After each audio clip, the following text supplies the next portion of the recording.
best quality vacuum.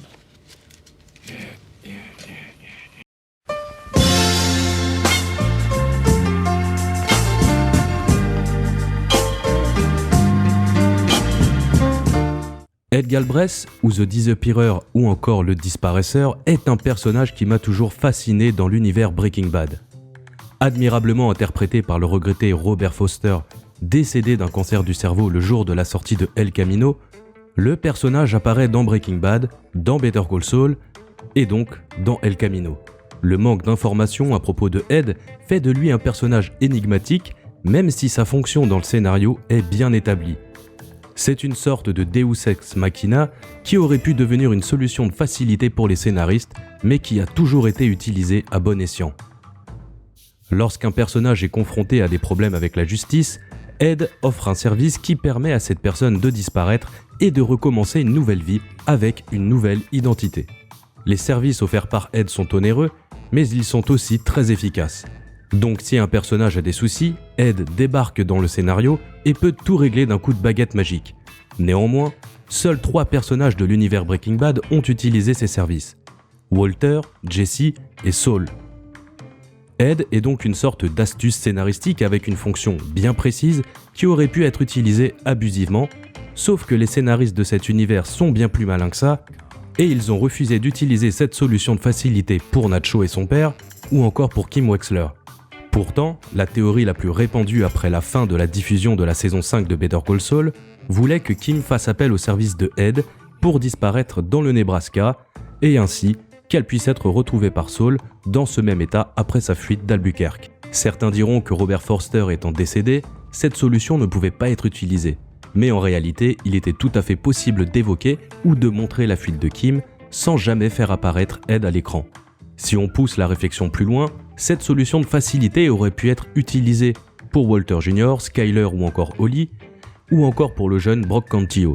Au final, les services de Ed ont été utilisés avec parcimonie par les scénaristes de Breaking Bad et, autre élément important, ils n'ont jamais donné de détails sur ce personnage qui reste un mystère dans cet univers. Un mystère nécessaire pour donner cette aura si particulière à ce personnage tarantinesque. La première fois qu'on entend parler de ce personnage, c'est dans l'épisode 4 de la saison 4 de Breaking Bad. Ed est simplement évoqué par Saul Goodman qui propose à Walter la solution ultime pour disparaître. Le véhicule de Ed apparaît dans l'épisode 11 de la saison 5 de Breaking Bad, mais la silhouette que l'on aperçoit n'est pas celle de Robert Forster, car à l'époque, l'acteur n'avait pas encore été casté. Le disparaisseur apparaîtra physiquement sous les traits de Robert Forster dans l'épisode 15 de la saison 5B de Breaking Bad. Si le personnage est évoqué en saison 4, c'est parce que l'équipe de scénaristes avait déjà imaginé ce personnage 2 saisons plus tôt.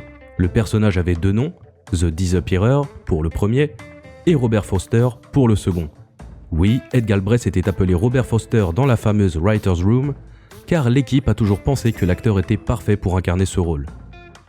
Au moment de lancer la production de la saison 5B de Breaking Bad, Robert Forster a reçu un appel pour incarner Ed Galbraith et celui-ci a immédiatement accepté le rôle. Une chance que nous a offert l'acteur car il a refusé de nombreux projets au cours de sa carrière, privilégiant ceux qui l'intéressaient vraiment.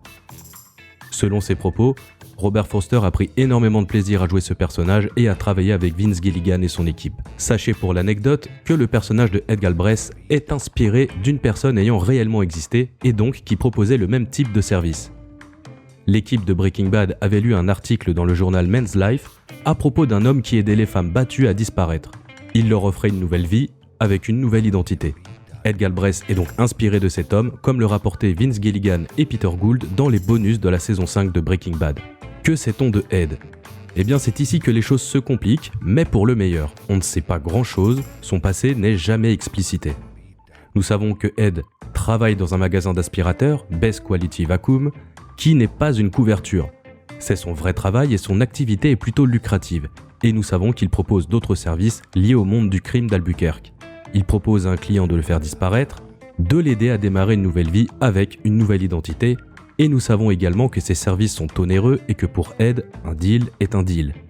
On apprend le nom complet du disparaisseur dans El Camino lorsque Ed appelle la police quand Jesse est dans son magasin. Pour contacter Ed Galbraith, vous devez l'appeler au numéro 505 142 42 05 ou vous rendre directement à son magasin et vous devez prononcer la phrase magique qui fait office de mot de passe pour accéder au service secret de Ed. Ed demande si c'est urgent, il donne une heure et un lieu de rendez-vous, et vous devez être au point de rendez-vous à l'heure exacte, seul et avec l'argent demandé. Pour une première exfiltration, le prix est de 125 000 $, le double peut être demandé pour une seconde exfiltration. Arrêtons-nous quelques instants sur le caractère de ce personnage énigmatique. Ed est un personnage plutôt calme et peu bavard. La seule chose que l'on retient de prime abord, c'est que Ed propose un service, on le paye et il fait le boulot. Tout ce qui est extérieur au contrat qu'il passe avec un client ne le concerne pas et donc il ne s'y intéresse pas. J'en veux pour preuve ce moment où Saul et Walter se chamaillent dans la chambre de fortune aménagée dans le sous-sol du magasin d'aspirateurs de Ed. Plutôt que d'essayer de régler le conflit qui oppose Walter à Saul, ils préfèrent se retirer et les laisser gérer leurs problèmes. Malgré son air désintéressé, Ed sait parfaitement avec qui il traite.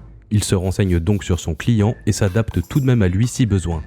Et il peut également proposer quelques extras qui auront évidemment un prix. Quand il recueille Walter, il sait très bien à qui il a affaire. Il le précise d'ailleurs dans une phrase « Normalement, on aurait dû vous et moi chacun avoir repris son chemin, mais vous êtes ce que vous êtes ». Il ajoute que Walter est de loin le client le plus dangereux avec qui il a dû traiter. Normally, you and I would have already gone our separate ways, but you're you.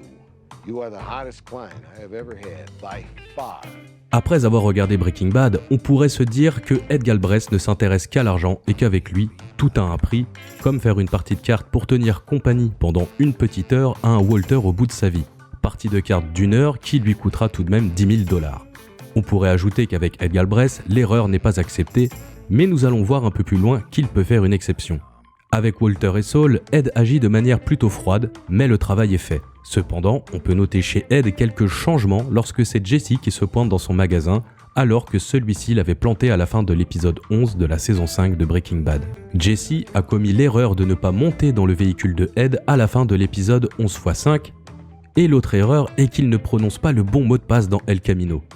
Dans le film, Ed reste ferme sur le prix demandé et lui demande 125 000 autres $. 125 000 pour le premier ramassage annulé et 125 000 pour le second. Il recale Jesse car il lui manque 1 800 $. Ed donne donc une leçon à Jesse et reste ferme sur ses principes, mais il lui fait tout de même une fleur en acceptant, puisque Jesse a commis 2 erreurs et n'aurait donc jamais dû avoir accès à ses services. Il laisse même de l'avance à Jesse lors de la scène avec la patrouille de police envoyée à son magasin suite à son appel. Lors de la fin de la scène entre Jesse et Ed dans le magasin, le regard de Ed Galbraith change et il semble avoir de l'affection pour Jesse. Malgré les erreurs de ce dernier, il accepte de l'aider s'il réussit à réunir les derniers 1 800 $. Dans une scène coupée au montage du film El Camino, Jesse prend une balle lors de la fusillade dans l'atelier de Neil. Ed découvre un Jesse quasi mourant, il le sortira du véhicule et le soignera, puis il l'exfiltrera en Alaska. Ed Galbraith acceptera même de poster la lettre de Jesse pour Brock après avoir pris la précaution de la lire.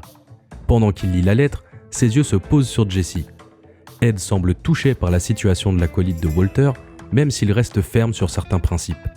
Chose à noter, Ed ne demande pas d'argent à Jesse pour poster cette lettre, à l'inverse, il aurait certainement demandé de l'argent à Walter pour le même service.